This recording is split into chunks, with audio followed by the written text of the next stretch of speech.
Indikasinya banyak. Dia berusaha memapankan militerisasi. Dia menerjunkan tentara, penambahan batalion-batalion, penambahan komcat, 2 batalion di masing-masing kabupaten kota. Dia menyerahkan MBG sebagian kepada tentara, kepada polisi, dan dia menyerahkan Koperasi Desa Merah Putih ke tangan tentara. Belum Satgas PKH, yang semuanya melibatkan tentara aktif dan purnawirawan. Ini menurut saya ini adalah polisi, nggak bisa dipungkiri. Dan ini juga kita tidak bisa pura-pura tidak tahu tentang ini. Kan polisi juga nggak rela kalau kemudian tentara itu merebak dan mendominasi ruang-ruang sipil kita. Karena bagaimanapun polisi kan lembaga sipil. Polisi lembaga sipil dan dia lebih bertanggung jawab terhadap keamanan. Dan tentara membentuk satgas anti bukan batalion anti begal. Ya kan? Itu wilayah-wilayah kerja polisi. Iya, harusnya polisi ruang sipil ya. Iya, dengan adanya itu kan setidaknya ada ruang yang merasa disinggung dan merasa disingkir.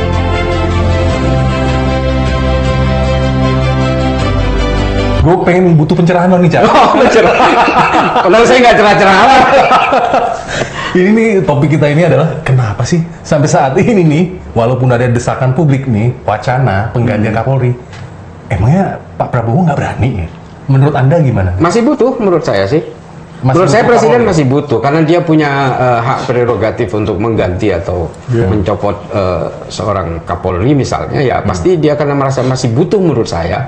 Meskipun ya sebenarnya secara teori capacity building kan nggak bagus kalau ada orang yang sama menduduki jabatan yang sama selama bertahun-tahun gitu ya. Paling lama kan ini? Ya, paling lama. Menurut saya memang nggak bagus secara teoretik capacity building ya, jabatan dalam satu lembaga yang memiliki tanggung jawab besar dalam satu negara dijabat oleh orang yang sama selama bertahun-tahun kan nggak bagus. Tapi anyway ya menurut saya karena Presiden masih butuh dan masih mungkin ya, jadi dia nggak bisa mengganti begitu aja dan itu haknya Presiden. Bahkan di Komisi 3 udah sempat ada ria untuk dibahas tentang masa jabatan Kapolri, tapi endingnya berbelok tuh gimana tuh, Cak? Ya menurut saya ini kan malah lebih plastis lagi, lebih lentur lagi kan. Presiden bisa memperpanjang 1 tahun untuk orang yang sudah pensiun. Polisi yang udah pensiun bisa diperpanjang 1 tahun dan itu haknya Presiden juga. Tapi ada yang bilang juga, ini Kapolri yang sekarang ini sebetulnya masih milik orang lain, tanda kutip ya. Iya. Nah, ini masih ke Pak Jokowi lah. Nah, ya kita terbuka aja. Sebetulnya loyalitasnya ini sebetulnya ke Presiden Prabowo atau orang bosnya lama ini ya kan? Ya kalau soal itu pertanyaannya kan itu. Kalau soal itu sih kita nggak tahu ya. Tapi kalau melihat apa yang dilakukan oleh Kapolri, misalnya tanam jagung lah, mau MBG dan seterusnya, termasuk juga menjaga stabilitas keamanan, menurut saya mungkin masih diperlukan juga oleh Pak Prabowo. Kalau dia mengecewakan Pak Prabowo kan pasti udah diganti. Secara logisnya begitu sih. Atau apakah sudah ada satu deal khusus sebelum Pilpres kemarin bahwa ini satu paket dengan perjanjian itu? Ya kan, tapi kalau kita lihat memang Mas Putra semua ya Kejaksaan Agung, kan juga Panglima TNI termasuk Kapolri kan nggak ada yang diganti. Nggak ada yang diganti. Ini kan warisan lama. Kan? Apakah ini suatu kebetulan atau manfaat dari deal itu? Atau bisa jadi ada komitmen politik yang dibangun sejak awal. Saya titip orang saya jangan diganti, kan bisa aja begitu. Bisa. Ya artinya kita semua ini kan tidak tahu any story behind the script kan, itu kan mereka semua yang tahu. Tapi kalau saya sih beranggapan memang kalau ada satu orang yang menduduki jabatan yang sama bertahun-tahun itu nggak bagus secara kinerja dan konflik of interestnya juga nggak bagus. Bukan hanya Kapolri loh ya, Jaksa Agung juga, Panglima TNI juga. Iya, nggak ada yang diganti kan. Nah, ada kabar burung ini. Oktober itu ada penyerahan dari Pak Prabowo ke Gibran. Apakah semua orang ini tetap di posisinya masing-masing sampai peristiwa itu terjadi atau gimana? Atau ini hanya kabar burung yang sudah ada YouTube-nya di mana-mana kan? Ya kalau kabar burung kan berarti masih terbang di mana-mana. Tapi tergantung burung siapa. Tergantung. Atau jangan-jangan ada yang atau jangan-jangan ada yang nggak punya burung. Bukan. Gimana tuh? Dari bahas itu. Tapi enggak sih, kalau menurut saya sih kalau ngelihat dari bagaimana cara Prabowo memimpin, tidak semudah itu juga dia akan meng-handover kekuasaan kepada orang lain. Saya malah melihat Pak Prabowo itu kalau bisa akan menjadi presiden sampai mati. Keinginan dia pasti. Kalau melihat dari pola-pola otokratiknya dia, melihat pola dia yang berusaha untuk selalu powerful, selalu memposisikan orang yang melawan dia, tanda kutip, sebagai tokoh yang antagonis, londo ireng dan seterusnya. Tidak patriotik. Tidak patriotik. Apapun label-label yang diberikan kepada orang yang berusaha melawan dia, berusaha mengkritik dia bahkan, menurut saya ini bagian dari upaya membangun kekuasaan yang otokratik tadi. Dia tidak mau ada pesaing. Masuk akal, bro. Kayak misalnya kan saya adalah negara adalah saya. Iya, kan? iya. Nggak mana mau dia nyerahin ke wakil presiden. Saya nggak yakin. Iya, benar. Orang yang mengkritik dia pun itu dia posisikan sebagai lawan, sebagai musuh, sebagai londo ireng. Artinya di stigmatisasi dengan label-label negatif. Menurut saya dia orang yang confident dengan powerfulnya dia, dan dia nggak mungkin. Jadi dia akan bertahan sampai 2029 dan teori tentang penyerahan di Oktober tuh nggak mungkin terjadi. Menurut saya nggak. Bahkan 2029 dia akan running lagi. Gitu ya. Kalau menurut saya ya, ini gini ya. Kalau saya melihat bagaimana cara orang-orang sejenis Pak Prabowo memimpin, dia tidak akan puas tentu saja dengan kekuasaan yang hari ini. Dia akan berusaha extend itu. Indikasinya banyak. Dia berusaha memapankan militerisasi. Dia menerjunkan tentara, penambahan batalion-batalion, penambahan komcat, 2 batalion di masing-masing kabupaten kota. Dia menyerahkan MBG sebagian kepada tentara, kepada polisi, dan dia menyerahkan Koperasi Desa Merah Putih ke tangan tentara. Belum Satgas PKH, yang semuanya melibatkan tentara aktif dan purnawirawan. Ini menurut saya ini adalah bagian dari mesin-mesin politik yang didevelop dia untuk menunjang kekuasaan otokratik itu. Jadi ini sebenarnya lebih program ke 2029 daripada untuk memperbaiki keadaan bangsa gitu, Bang. Ya menurut saya ya. Ya. Dia lebih menjadikan kekuasaan sebagai zona nyaman, bukan sebagai zona perbaikan. Karena begini, kalau kita baca bukunya dia yang ditulis 2019, Paradoks Indonesia itu kan semuanya anomali. Apa yang dia suarakan di dalam bukunya di 2019 itu kan sebenarnya hari ini adalah perbaikan untuk buku-bukunya itu. Tapi justru buku-bukunya itulah yang dijalankan hari ini. Buku-buku tentang kejelekan Indonesia yang pernah dia tulis, itu dia jalankan hari ini. Malah bertolak belakang dengan pemikirannya dia. Yes, dan dia ingin menjadikan kekuasaan ini sebagai zonanya dia untuk tetap berkuasa, bukan untuk memperbaiki apa yang dia lihat Indonesia ketika dia belum berkuasa. Jadi Pak Prabowo melihat Indonesia dan Pak Prabowo menangani Indonesia itu ternyata jauh berbeda. Tapi apakah kalau begitu yang terjadi, apakah ini akan terjadi pecah kongsi dengan Pak Jokowi atau mereka akan tetap bersama? Saya meyakini akan pecah kongsi. Pecah kongsi. Saya yakin. Sebenarnya tarik-menarik seperti ini kalau kita analisis secara lebih detail lagi, itu banyak sekali. Kasus Jampitsus misalnya, Febri misalnya, ex Jampitsus, itu kan bagian dari upaya-upaya untuk mencari akomodasi politik di 2029. Harta-harta yang disita, saya yakin itu adalah amunisi-amunisi politiknya bagi kelompok-kelompoknya Pak Prabowo, dengan disclaimer Pak Prabowo bisa jadi nggak tahu. Tapi orang-orang yang berada di bawah Pak Prabowo itu berusaha untuk menimbun logistik itu untuk keperluan 2029 lewat kepentingan-kepentingannya Febri sebagai Jampitsus. Saya punya analisis seperti itu. Sah dong. Boleh aja dong punya analisis seperti itu. Artinya apa? Dia paham betul 2029 itu adalah zero sum game semua kekuatan politik. Dan yang salah satu akan dihadapi adalah Pak Jokowi. Yang kita kenal dia punya unlimited source, dia punya amunisi yang luar biasa, dia punya kekuatan politik di akar rumput yang luar biasa. Artinya apa? Kita harus punya akomodasi yang juga luar biasa untuk mengalahkan itu. Tapi kalau Pak Prabowo tahu seperti itu, sekarang pertanyaannya adalah di mana letak Listio Sigit kalau misalnya Pak Prabowo tempur sama Pak Jokowi? Nah, ya kan gampang aja, karena dia punya hak prerogatif. Dia bisa saja di 2027 misalnya dia ganti saja. Artinya tombolnya kan ada di Pak Prabowo. Kita berdasarkan kayak gini deh, logikanya kalau misalnya di kasusnya Jampitsus itu, menurut bocor halus, Pak Prabowo itu kecewa banget sampai bilang kan, ini mau hijack pemerintahan saya, Mau sabotase. mau sabotase. Nah, Ya.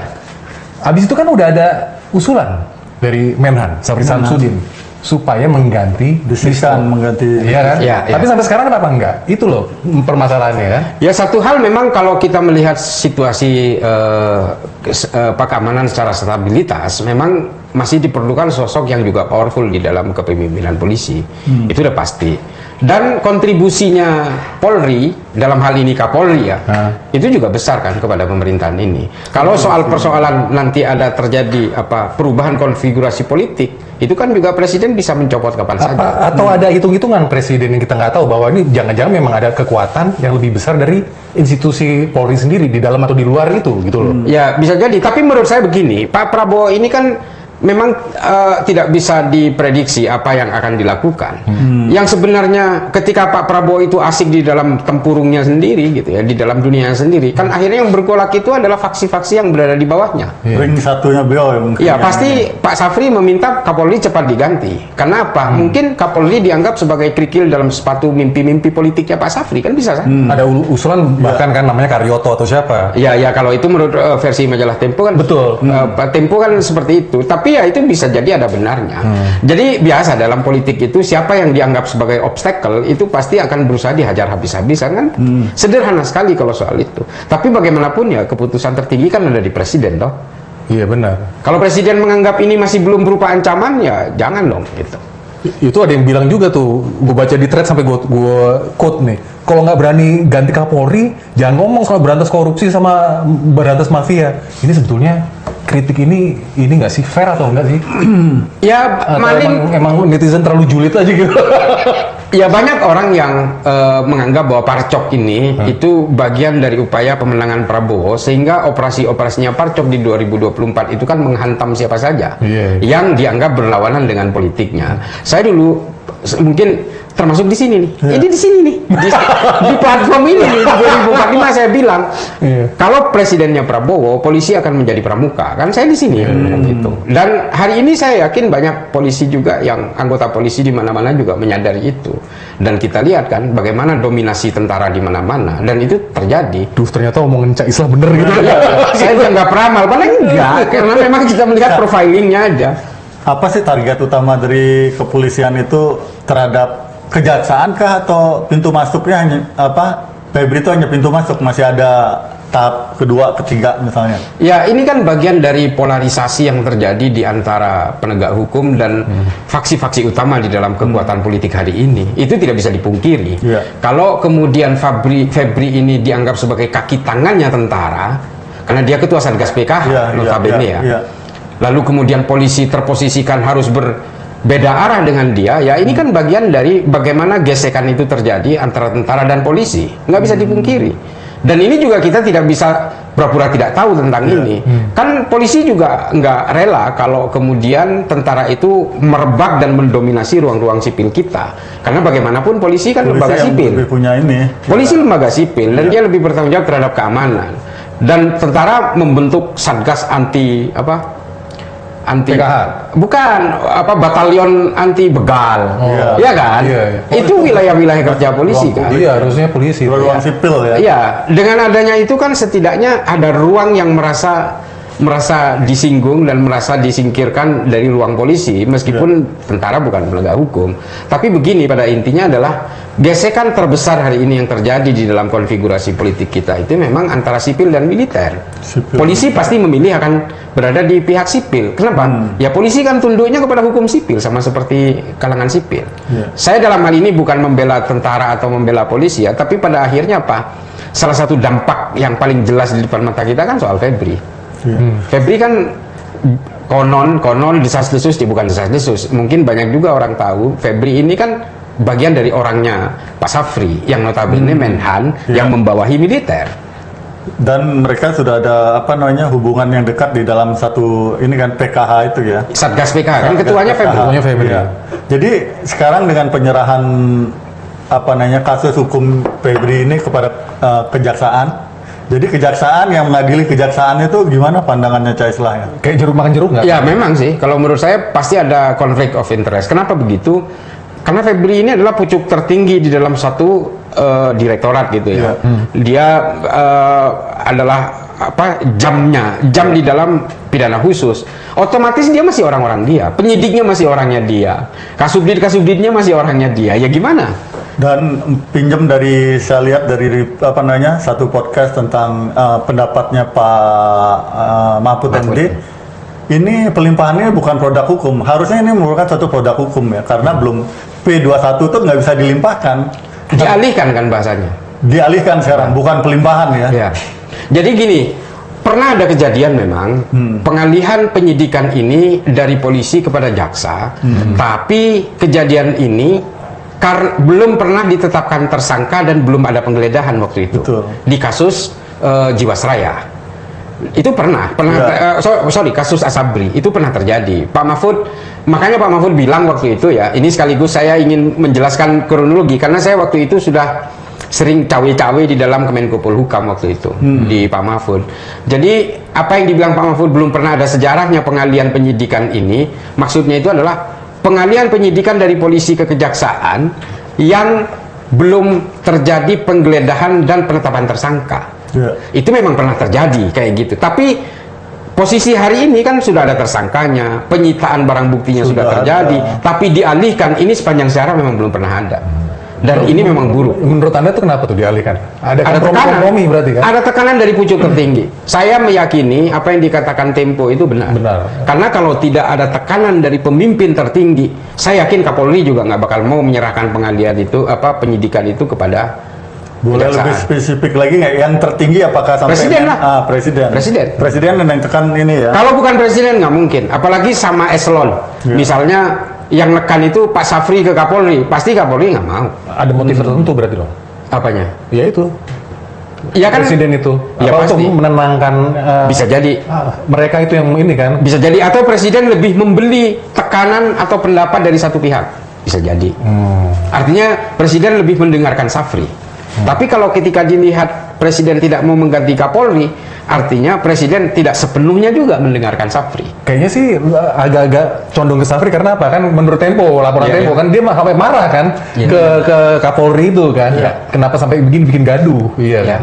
Terus malah ada wacana kan untuk mengganti itu. Saya kira memang begini, ini adalah efek bagaimana sebenarnya presiden sendiri punya program ingin memperkuat militer. Tapi di satu sisi, presiden sendiri tidak pernah mempertimbangkan keseimbangan konfigurasi politiknya. Benturan itu akhirnya terjadi di level di bawahnya. Misalnya antara Safri dengan Dasko yang sudah sering dibaca orang, itu Dasko sendiri bagian dari masyarakat sipil, Safri sendiri bagian dari kelompok militer, dan seterusnya dan seterusnya. Anasir-anasir ini pada akhirnya tidak bisa terhindarkan. Kenapa? Karena memang presidennya nggak peka.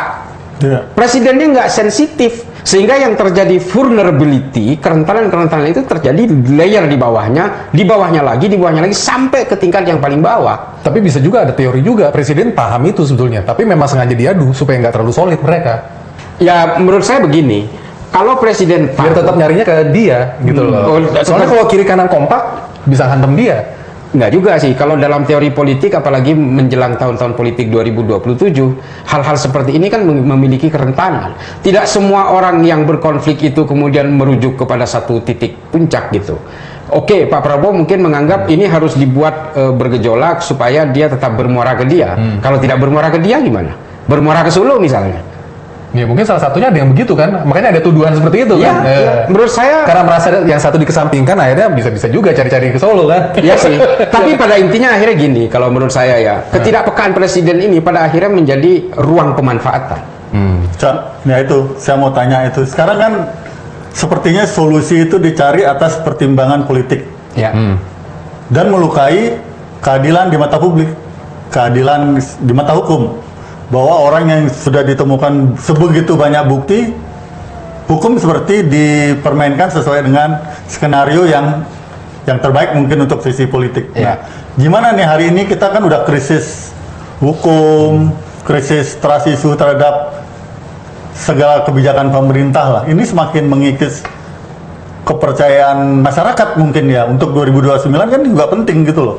Ya, dan menariknya kemarin SMRC kan sudah mengeluarkan bahwa ternyata 30% kan turun. Gila itu dropnya gila loh. Drop. Artinya apa? Apapun yang dikatakan oleh Prabowo itu menghasilkan sentimen negatif kepada pasar dan juga kepada publik. Artinya ini rentan kalau untuk ukuran orang yang baru memimpin 2 tahun tapi popularity vote-nya anjlok 30%, itu menurut saya sangat rentan. Tidak menutup kemungkinan itu. Karena Ya kalau menurut saya nih, ini sorry to say kepada para pemirsa juga, kalau presidennya masih Prabowo, hal-hal yang buruk itu akan terus kita dengar setiap hari sampai 2029. Dan kalau nanti presiden kita tetap Prabowo di 2029, 5 tahun berikutnya kita akan mengalami hal yang seperti ini. Gini lagi ya. Dan kita nggak mungkin mampu untuk menahan reaksi-reaksi yang impulsif dari masyarakat. Saya yakin. Ini kan sebenarnya orang karena masih berusaha digalang saja. Oke. Simpul-simpul kekuatan masyarakat yang mahasiswa, pemuda dan ormas, LSM dan seterusnya, guru apalagi, itu masih berusaha digalang. Kenapa? Karena masih ada duit yang mengalir. Tapi seberapa kuat amunisi itu bisa menjaga stabilitas penggalangan itu sampai 2029, saya nggak yakin. Tapi Pak Prabowo selalu melihat dari atas, dari istana melihat ke bawah. Indonesia itu baik-baik saja, Cak. Ya, Seperti kayak di bubble sendiri gitu loh. ya, salahnya dia melihat dari atas. Dia tidak melihat dari bawah ke atas. Karena dulu zaman presiden itu sebelumnya Pak Prabowo melihatnya dari bawah, dari gorong-gorong. Itu pun ya. Iya, dia terlalu di bawah, bukan terlalu di bawah pun nggak apa-apa, tapi jangan pura-pura. Masa masuk gorong-gorong 12 kali trik? Baru tahu. Apa nggak minat untuk dibikinin film? Sama Bang Denny ya. Ya, tapi menurut saya memang saya melihatnya begini, Mas Putra, Mas Inggi ya. iya. Pak Prabowo ini terlalu asik dengan dunia kekuasaannya sendiri dan dia merasa sangat powerful sehingga seolah-olah semua orang itu under kontrolnya dia. Jangan salah. Justru ketika seorang pemimpin merasa bahwa dia terlalu powerful, ya menurut saya pada akhirnya apa? Ada orang-orang di bawahnya yang akan berusaha mencari celah. Tapi ada yang bilang juga karena masukannya ke dianya itu yang nggak bener. Ya, itu dia, asik Makanya dia sendiri. merasa powerful terus kan. Iya. Di bubble sendiri itu loh. Iya, Malah iya. gue tuh kadang suka kasihan lihat dia pidato itu loh. Iya. Netizen kan ya ini orang pidato lagi. Ya kan maksudnya nggak baca seperti itu gitu loh. Tapi saya kira memang pointer-pointer yang disediakan oleh Sekap atau oleh kabinet misalnya, itu kan seharusnya dibaca, tapi justru nggak dibaca. Pada akhirnya yang keluar itu adalah verbatim dari laporan-laporan yang diberikan kepada dia secara gelondongan dan semuanya isinya menjilat semua. Iya. Nah itu akhirnya diomongkan seperti gilingan beras 2 triliun dan seterusnya. Dan apa ya, menurut saya apa yang disampaikan oleh Pak Prabowo itu adalah kata-kata verbatim yang disampaikan oleh para penjilat di bawahnya. Siapa sih pembisiknya itu 2 triliun untuk satu apa itu namanya pengolahan beras ya? Beras ya, giling padi itu kan. Saya coba chat GPT itu perlu 20% untuk menghasilkan 2 triliun sebulan itu. Apakah beliau nggak punya satu chat GPT mungkin langganan yang Nggak berbayar? akan mungkin dia. Kan dia kan minta diceritain apa masukan-masukannya. Ya, pasti kementerian terkait yang memberikan masukan. Dan satu hal yang harus kita pahami, Pak Prabowo ini jangan-jangan apa yang diucapkan jam 12 siang ini jam 1 kemudian dia lupa. Jangan-jangan. Kan kita juga ini kita tidak menuduh, tapi kan kita berusaha menganalisis gitu. Yang terakhir kan ini blunder lagi. Ini kacau loh, ini Londo Ireng ini loh. Londo Ireng. Itu kan sama ngatain Anda nih, pengamat-pengamat. Nah, coba bahas apa yang denger nih, Londo Ireng. Itu kan sama aja ini, Bang. Pengkhianat bukan Cerita. di meja Ya, ya, kalau menurut saya memang ini adalah bagian dari kepemimpinan yang otokratik tadi, sehingga orang yang kritis terhadap dia itu berusaha dipetakan sebagai sosok antagonis. Kan wartawan, LSM, pengamat dan ekonom itu yang disentil kan. Ya akhirnya ributlah semua. Nabi sama kepentingan asing loh. Iya. Akhirnya logika kita kan akhirnya berusaha diutak-atik nih oleh ucapan presiden yang nggak pernah pakai logika gitu. Ya gimana, Kopdres dibangun karena wangsit? Kan nggak logis gitu. Tiba-tiba Universitas Republik Indonesia, what the hell is that? Jadi gila loh, itu tiba-tiba dilantik gubernur, bukan rektor ya, gubernur. Sementara kita udah punya Lemhanas, di masing-masing sektor kedinasan udah punya sekolah-sekolah tinggi gitu. Bahkan dari sisi perbandingan mahasiswa dan universitas yang ada di Indonesia udah kita kebanyakan ya. Bukan quality yang perlu ditambah, tapi bukan quantity tapi kualitasnya ya. Iya, dan dulu ingat nggak ada gentengisasi sekarang? Iya, itu gimana? Belum nggak tahu juga kan. Negara ini akan hancur lebur kalau dipimpin orang sejenis ini. Ini ya saya nggak tahu ya. Memang orang-orang yang berusaha kritis seperti kita ini kan menjadi Londo Ireng. Iya. Sementara ya dia ziarah ke makam kakek neneknya di Belanda. Terus ada yang ngeluarin Thomas siapa namanya tuh? Sigar yang menangkap di Ponorogo itu kan beredar akhirnya kan. Belum ada yang membicarakan antara Siapa Thomas Sigar itu? yang nangkep Di Ponorogo, Pak. Pangeran Diponegoro. Terus akhirnya yang diutak-atik PRRI Permesta, di mana bapaknya dulu pernah ngasih senjata ke pemberontak PRRI Permesta, CIA dan seterusnya. Akhirnya apa? Luka-luka lama itu kan akhirnya disebut semua oleh netizen. Dan ini nggak bagus buat orkestrasi sebuah negara besar seperti Indonesia gitu ya. Ya kita bicara idealnya aja, dan hal-hal seperti ini memang Mas Putra, Mas Inggih, memang akan sering kita dengar anomali-anomali dan paradoks seperti ini kalau presidennya masih dia. Malah mengaduk-ngaduk ini ya, antara polarisasi di masyarakat ya, akhirnya terjadi perdebatan di dunia maya, di dunia nyata gitu kan. Ya kalau kita melihat di media sosial kan gak ada bagus-bagusnya, kecuali buzzer aja yang masih jilat-jilat dia ya kan, karena dibayar beras 5 kilo sebulan kan. Dan real memang ada buzzer ya. Oh, gue paling senang ngeliatin dia nulis di threads tuh, ampun. Dan saya layani, buzzer itu saya layani. Kenapa? Karena dia dilayani, ya saya tidak menganggap saya orang terkenal, orang top, enggak. Tapi kalau dilayani kan dia bisa laporan kepada bosnya, dia screenshot, gue ditanggapin dong. Tambahin lagi dong jadi 10 kilo beras. Iya, itu dia. Jadi kita sama kayak nolong orang tuh.